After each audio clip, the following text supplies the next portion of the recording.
Bueno, primero quiero agradecerles a Eleonora y a Jorge, ¿dónde está Jorge?, por habernos invitado, por este trabajo, a todos ustedes por estar acá, por compartir este momento, esta muestra juntos. Y como estamos en la víspera del bicentenario, estas fechas claves nos invitan a reflexionar sobre el pasado, sobre el presente, pero fundamentalmente sobre el futuro. Y muchas veces tenemos la necesidad de definir patria. ¿Qué es la patria? Y hay muchas definiciones, hay muchos expertos en varios temas acá, cada uno tiene seguramente acceso a una definición interesante sobre patria. Yo no voy a ahondar en esto. Lo que quiero contarles hoy es lo que yo siento por patria, lo que me pasa a mí con la patria. Me pasó siempre, pero lo pude vivir cuando me tocó por trabajo, por mis investigaciones, por la docencia, vivir en el exterior. Todas las mañanas de los años que viví afuera sentía una emoción muy íntima. Siempre estuve apasionado por estudiar el cerebro, por investigar el cerebro, y estaba en lugares increíbles, con gente increíble, con una atmósfera y un ambiente increíble en Estados Unidos, Inglaterra. Para un jugador de fútbol hubiese sido como jugar un mundial. Para mí estar en los lugares que estuve haciendo neurociencia era jugar un mundial, porque estaba con la gente que yo admiraba, con los recursos necesarios para investigar, en un contexto increíble. Pero yo me levantaba en la mañana y sentía que no estaba en mi casa, que estaba en un lugar que no era mío, que no estaba dentro mío. Y eso es la patria para mí, es sentir el país dentro mío y que yo estoy dentro del país. Yo no que creo que ninguno de ustedes se pregunta a la mañana dónde estamos. Eso para mí es patria. Yo siento que la patria está dentro mío y yo estoy dentro de mi país. Es una sensación única. E incluso en Cambridge, cuando yo lo veía a Milstein, a César Milstein, premio Nobel de Medicina. Para el que no conoce, Cambridge es una ciudad medieval muy chiquita. Y todos nos juntábamos ahí. Uno ve premios Nobel caminando, ve más premios Nobel que colectiveros. O que cualquier profesión. Y es más, la gente, como fui médico en el hospital de Cambridge, ahí noté que la depresión en Cambridge es por no ganar el premio Nobel, porque cada uno...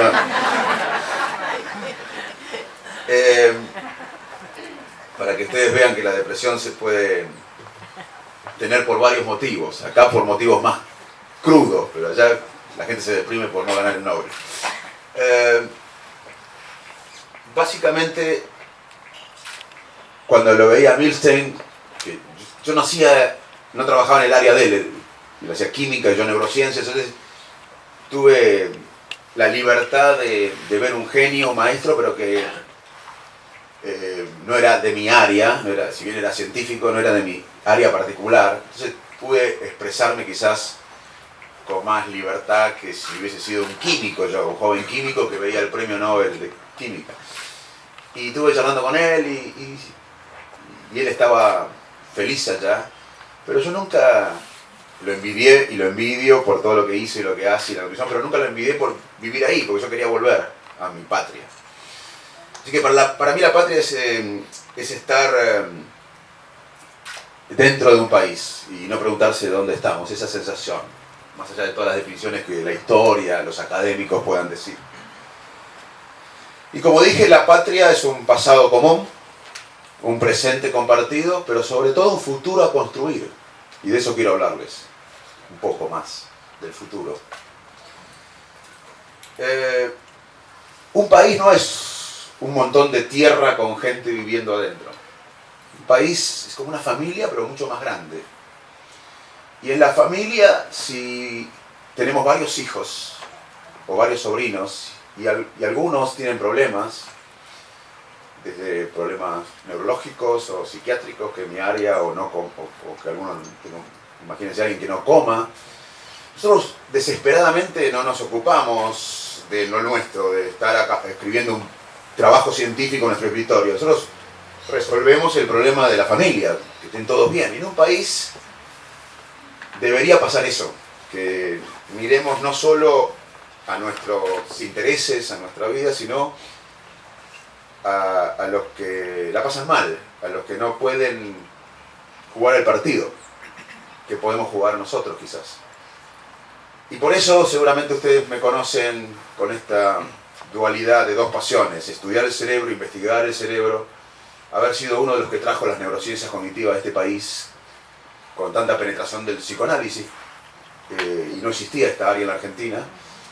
Pero además yo siento que si sería noruego y trabajaría en Noruega, básicamente haría neurociencias, porque me encanta las neurociencias, me encanta estudiar el cerebro, me encanta fomentar a los jóvenes brillantes que están en nuestros laboratorios, que están acá ahora en Buenos Aires, están haciendo cosas increíbles, estudiando el cerebro social, o la empatía, o ayudando a las enfermedades neurológicas y psiquiátricas, que son la principal causa de discapacidad en el mundo, y más que el cáncer y más que la enfermedad cardiovascular. Si yo fuera noruego, me encantaría hacer solamente neurociencias y estar con mi familia, mis afectos, mis amigos. Pero vivo en un país, que mi patria es mío, donde hay gente que la pasa mal. Entonces tengo que dedicar, y todos tenemos que dedicar parte de nuestra vida a ser una patriada, a dedicarnos a los que no pueden jugar el partido. Y siento que mucho lo hacemos. Y ahí está para mí la patriada hacia el futuro. Y como dije y repito, un país no es un montón de tierra con gente viviendo adentro, es una comunidad. Y el chiquito que no puede comer hoy, el conurbano profundo, es nuestro hijo, o debería ser nuestro hijo, o debe ser nuestro hijo. El anciano que no puede comprar medicamentos en Jujuy, debe ser nuestro padre, nuestro abuelo. Y el amigo que no puede, o el desconocido que no puede conseguir trabajo en Comodoro Rivadavia o en Neuquén, debe ser nuestro hermano. Eso es una patria. Y a los argentinos nos divide el pasado, inclusive en la familia. Si empezamos a hablar del pasado de forma civilizada, tenemos opiniones diferentes, y está bien que así sea. En todos los países pasa, en todas las culturas pasa, no debemos asustarnos. E incluso nos divide el presente. Si nos reencontramos con los compañeros de la secundaria en un asado y hablamos del presente, vamos a tener diferentes posturas. Y está bien que así suceda, no tenemos que sorprendernos. Cuando vivía en Inglaterra o en Estados Unidos había una lucha feroz en América sobre los republicanos y demócratas, en Inglaterra sobre los conservadores y laboristas. Así que es normal que tengamos diferentes visiones. Pero los países que se desarrollaron, que lograron ser inclusivos, más allá de las diferencias, tienen política de estados o ejes comunes, compartidos. ¿Qué es lo que nos falta a nosotros? Nos falta discutir qué nos une a los argentinos. ¿Qué nos puede unir? Más allá de las diferencias, hay que mantener las diferencias. En nuestro laboratorio, cuando hacemos ciencia, tenemos diferencias, pero nos une la búsqueda de la verdad para ayudar a enfermos o para comprender la mente humana. Tenemos una misión común, más allá de las diferencias que tenemos. Y acá, mirando el pasado de nuestro país, en esta patria, hubo paradigmas que nos unieron. La independencia fue uno. La construcción de la república fue otro. La inclusión social o el intento de inclusión social fue otro paradigma que nos unió. Más recientemente, y quiero agradecer al Premio Nobel Pérez Esquivel por estar, la democracia nos unió. En el 83, yo tenía 14 años, o 15, no me acuerdo bien, pero se sentía que todos los argentinos, el 90% de los argentinos, queríamos democracia. Los de izquierda, los de derecha, los radicales, los peronistas, las clases altas, las clases bajas, hasta en la cancha de fútbol yo recuerdo que la gente pedía la popular por la democracia. En el 83 tuvimos un paradigma que nos unió más allá de mantener las diferencias. El peronista no dejó de ser peronista, el radical no dejó de ser radical, el de derecha no dejó de ser de derecha, el de izquierda no dejó de ser de izquierda, pero todos queríamos democracia, como quisimos independencia, como quisimos una república, como quisimos inclusión social. ¿Y hoy cuál es el paradigma? Porque les dije que me interesa hablar del futuro. Y me interesa hablar de lo que dijo Mateo, de la patriada. ¿Cuál es nuestra patriada hoy? ¿La patriada de los que hicieron la independencia? Fue hacer la independencia. ¿La patriada de los que hicieron la república o los que construyeron la república? Fue hacer la república. Otra patriada fue hacer la educación pública. Los que hicieron la educación pública hicieron una patriada. Pensaron un país que no iban a ver. La generación de argentinos que pensó la escuela pública, laica, de calidad, integradora, se murió antes de ver a Favaloro egresado en una escuela humilde de La Plata, pública, de ver a Milstein egresado en una escuela secundaria de Bahía Blanca, pero pensaron un país que no iban a ver. En 1869 Argentina tenía 78% de analfabetos. Y por una generación de patriotas que pensó un país más allá de su vida biológica, en 1947 Argentina tenía 12% de analfabetos. De 78 pasamos a 12% de analfabetos. En el 1947 teníamos menos analfabetos que Italia y España. La democracia fue una patriada. Pero como recuerda Pérez Esquivel y todo lo que estamos acá, en el 78, 79, eran pocos los que pedían democracia. La sociedad no pedía democracia masivamente. Y corríjanme si no estoy en lo cierto. En el 78 las preocupaciones eran otras. El fútbol, entre otras cosas. Pero la sociedad no pedía democracia. Pero en el 83, unos pocos años más tarde, la sociedad en su conjunto pidió democracia, exigió democracia y cuidó la democracia. Y por eso tenemos uno de los últimos paradigmas que nos unió a los argentinos intactos. Y eso no fue por un dirigente político, por un ministro iluminado, por un gabinete de iluminados, por un presidente iluminado. Fue porque la sociedad exigió en su conjunto democracia, la cuidó y la pidió. Y como les dije que quiero hablar del futuro, los quiero hacer reflexionar sobre cuál es nuestra patriada hoy. ¿Cuál es nuestra patriada hoy? Bajar la inflación es necesario, pero no es una patriada. Lamento defraudar. Que vengan dólares es necesario, pero no es una patriada. Nuestra patriada, en mi opinión, en mi humilde opinión, es volver a construir un paradigma al cual la mayoría de los argentinos adhieran más allá de las diferencias.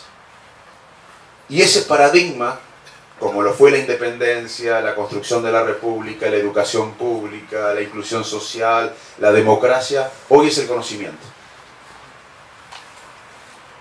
¿Qué es el conocimiento? Es mucho más que la educación. Es mucho más que la educación. La educación es uno de los pilares del paradigma, del paraguas del conocimiento. Pero si hay educación y no hay libertad, no hay justicia, hay corrupción, no hay posibilidades de emprender, la educación sola es necesaria, pero sola. El conocimiento incluye, el paradigma del conocimiento, en mi opinión, incluye a los pilares del desarrollo de un país. Y no es un invento de Manes, les aclaro. Los países hoy se dividen en desarrollados e inclusivos, y no desarrollados y no inclusivos, no por los recursos naturales. Nigeria tiene más recursos naturales que Japón. Tampoco por el sistema financiero. Es importante tener recursos naturales, y por suerte nosotros lo tenemos. Es importante tener un sistema financiero fuerte, pero eso no garantiza el desarrollo y la inclusión. Los países que se diferencian entre ricos y pobres, en desarrollados, inclusivos y no, están basados en el conocimiento. No es un invento mío. Lo que nos falta es que la sociedad comprenda esto y exija, porque no lo va a hacer ningún dirigente esto. Por más bien intencionado que sea, por más inteligente que sea. Porque va a pasar lo mismo que la democracia. Si no lo pide la sociedad, lo exige la sociedad, no lo vamos a lograr. Hoy siento que estamos en el 78 con el conocimiento, como estábamos con la democracia. Solo un grupo de gente pide conocimiento. Como en el 78, solo un grupo de gente pedía democracia.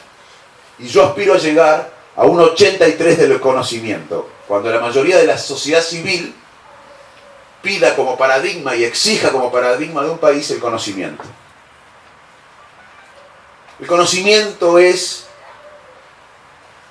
cuidar el cerebro de los argentinos. El mayor capital de un país es el capital intelectual de los ciudadanos. Esto parece una frase abstracta, no es abstracta.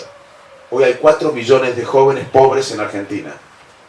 Hay 4 millones de chicos menores de 17 años que son pobres. Aunque el Estado les dé comida, cosa que no pasa hoy, debería pasar, aunque no, nos aseguremos como sociedad de darles comida y buena nutrición, porque hay mucha malnutrición. No solo desnutrición, sino malnutrición, obesidad, que produce, no hay que ser neurólogo para saber que la malnutrición tiene un impacto negativo en el cerebro.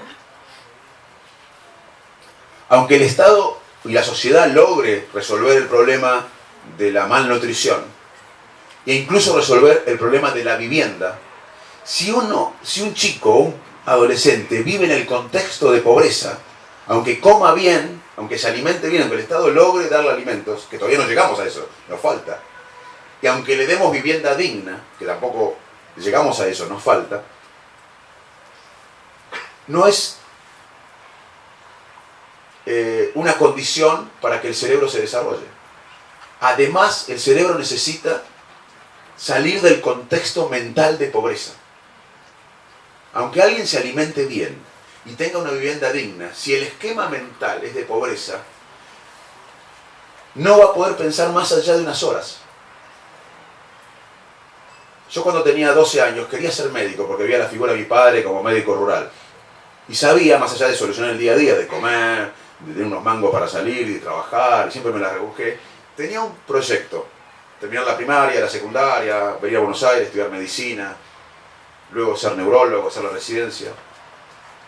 Aunque yo hubiese comido bien, y aunque hubiese tenido una vivienda digna, si viviera en un ambiente de pobreza, en un contexto de pobreza, no hubiese podido pensar más allá del día a día. Entonces, cuidar el capital mental de los argentinos es un tema que no lo tenemos resuelto y es el principal capital de un país.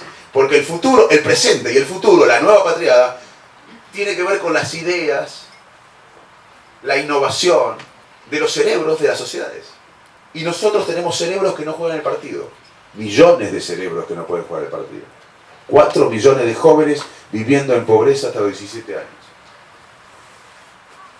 Nuestros hijos, que no viven en la pobreza,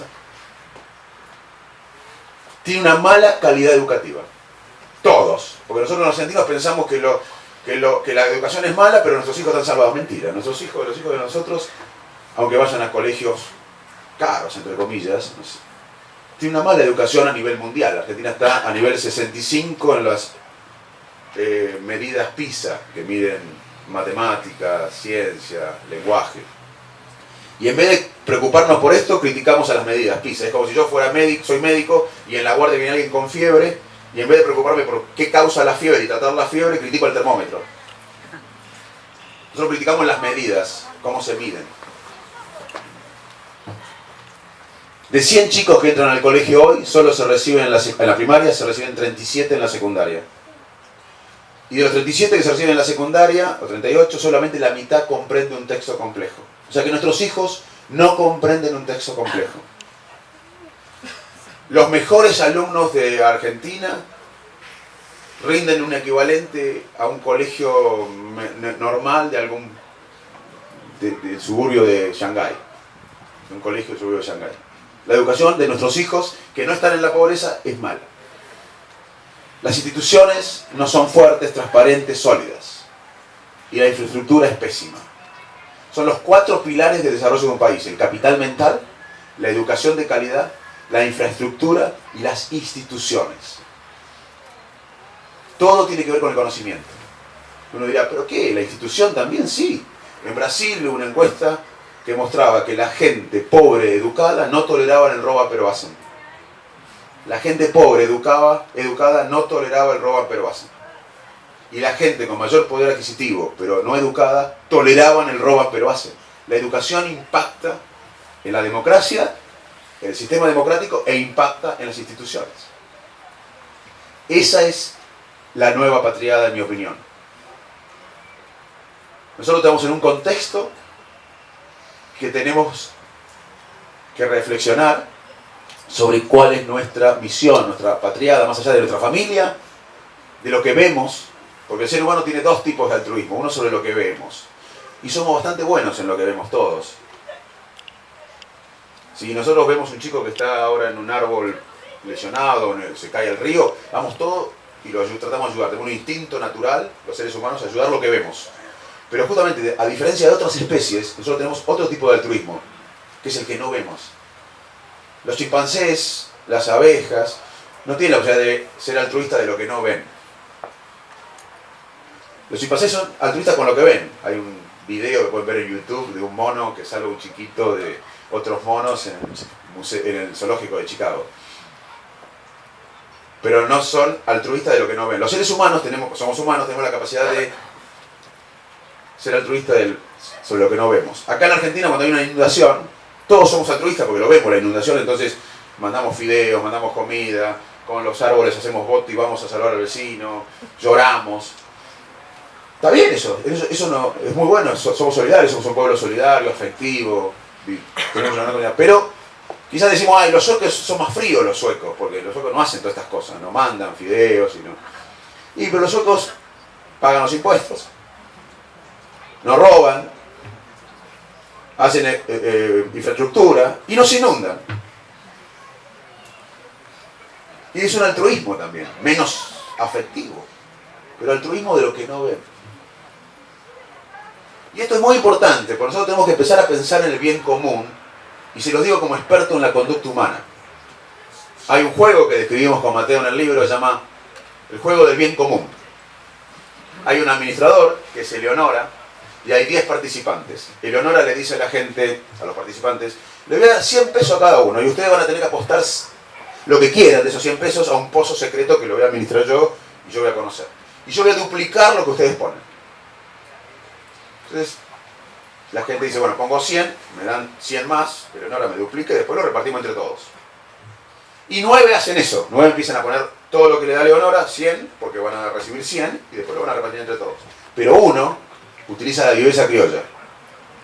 Pero me quedo con 50, voy a poner 50, me va a duplicar Eleonora los 50, me va a dar 50 más, y además voy a ligar de los 900 de los demás. Y los demás se dan cuenta que no hay 1000 en el pozo secreto, que reciben menos de lo que habían recibido. Entonces empiezan a detectar que hay uno que se hace el vivo. ¿Saben cómo sigue el juego? Que la conducta del vivo infecta a los demás. Y todos empiezan a poner menos plata. Nosotros tenemos que volver a pensar en el bien común. Porque la mirada del otro es muy importante en la conducta humana.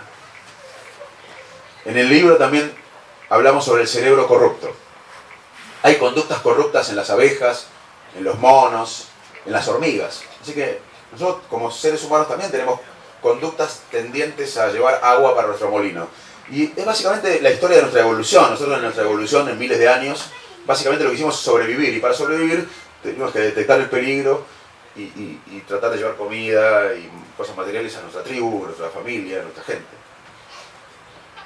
¿Y por qué entonces, si hay conductas corruptas en otras especies, y claramente esto implica que el cerebro de un dinamarqués no es diferente al de Argentina, ¿por qué en Dinamarca hay menos corrupción que acá? Si los cerebros, todos tenemos ciertas conductas.